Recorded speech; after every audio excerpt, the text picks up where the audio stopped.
नमस्कार, अर्पण में आपका स्वागत है। आज अर्पण पर हम बात करने जा रहे हैं अष्टावक्र की। अष्टावक्र दुनिया के प्रथम ऐसे व्यक्ति थे जिन्होंने सत्य को जैसा जाना वैसा कह दिया। ना वे कवि थे और ना ही दार्शनिक। चाहे वो ब्राह्मणों के शास्त्र हों या श्रमणों के, उन्हें दुनिया के किसी भी शास्त्र में कोई रुचि नहीं थी।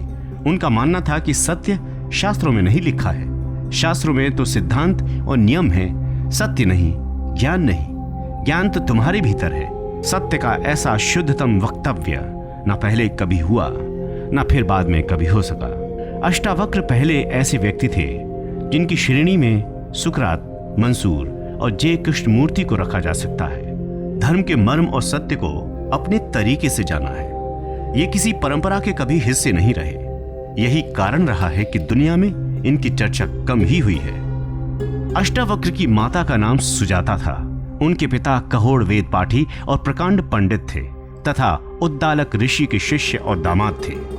राज्य में उनसे कोई शास्त्रार्थ में जीत नहीं सकता था। अष्टावक्र जब गर्भ में थे तब रोज उनके पिता से वेद सुनते थे। एक दिन उनसे रहा नहीं गया और गर्भ से ही कह बैठे, रुको, ये सब बकवास। शास्त्रों में ज्ञान कहाँ? ज्ञान तो स्वयं के भीतर है। सत्य शास्त्रों में नहीं, स्वयं में है। शास्त्र तो शब्दों का संग्रह मात्र है। ये सुनते ही उनके पिता क्रोधित हो गए। पिता ने क्रोध में शरीर को विक्षिप्त कर दिया। उन्हें जरा भी दया नहीं आई। अष्टावक्र का कोई बहुत बड़ा अपराध नहीं था। ये सिद्ध होता है कि लोग अपने अपने शास्त्रों के प्रति कितने कट्टर होते हैं। पिता के शाप के बावजूद अष्टावक्र पिता भक्त थे। जब वे 12 वर्ष के थे तब राज्य के राजा जनक ने विशाल शास्त्रार्थ सम्मेलन का आयोजन किया। जनक ने आयोजन स्थल के समक्ष 1000 गायें बांध दी। गायों के सींगों पर सोना मढ़ दिया और गले में हीरे जवाहरात लटका दिए और कह दिया कि जो भी विवाद में विजेता होगा वो ये गायें हंस कर ले जाए।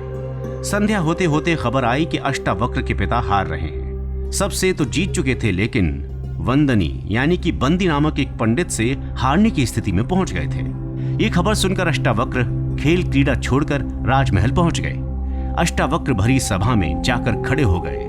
उनका 8 जगहों से टेढ़ा मेढ़ा शरीर और अजीब चाल देखकर सारी सभा उन पर हंसने लगी।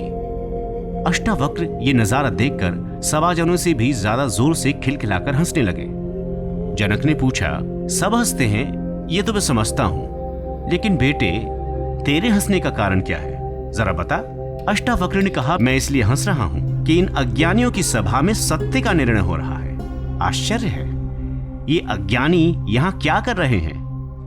सारी सभा में सन्नाटा छा गया। सब अवाक रह गए। राजा जनक भी सन्न रह गए। उन्होंने बड़े संयम भाव से पूछा, तेरा मतलब क्या है? ये सब अज्ञानी है क्या? अष्टावक्र ने कहा, सीधी सी बात है, इनको चमड़ी ही दिखाई पड़ती है, मैं नहीं दिखाई पड़ता। ये अज्ञानी है, चमड़ी के पारखी हैं। इन्हें मेरे जैसा सीधा साधा आदमी दिखाई नहीं पड़ता। इनको मेरा आड़ा तिरछा शरीर ही दिखाई पड़ता है। राजन, मंदिर के टेढ़े होने से आकाश कहीं टेढ़ा होता है? घड़े के फूटे होने से आकाश कहीं फूटता है क्या? आकाश तो निर्विकार है। मेरा शरीर टेढ़ा मेढ़ा है, लेकिन मैं तो नहीं, मैं तो भीतर बसा हूं। उसकी तरफ तो देखो।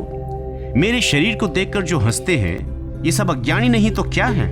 ये सुनकर मिथिला देश के नरेश एवं भगवान राम के ससुर राजा जनक सन्न रह गए। जनक को अपराध बोध हुआ कि सब हंसे तो ठीक, लेकिन मैं भी इस बालक के शरीर को देखकर हंस दिया। राजा जनक के जीवन की सबसे बड़ी घटना थी।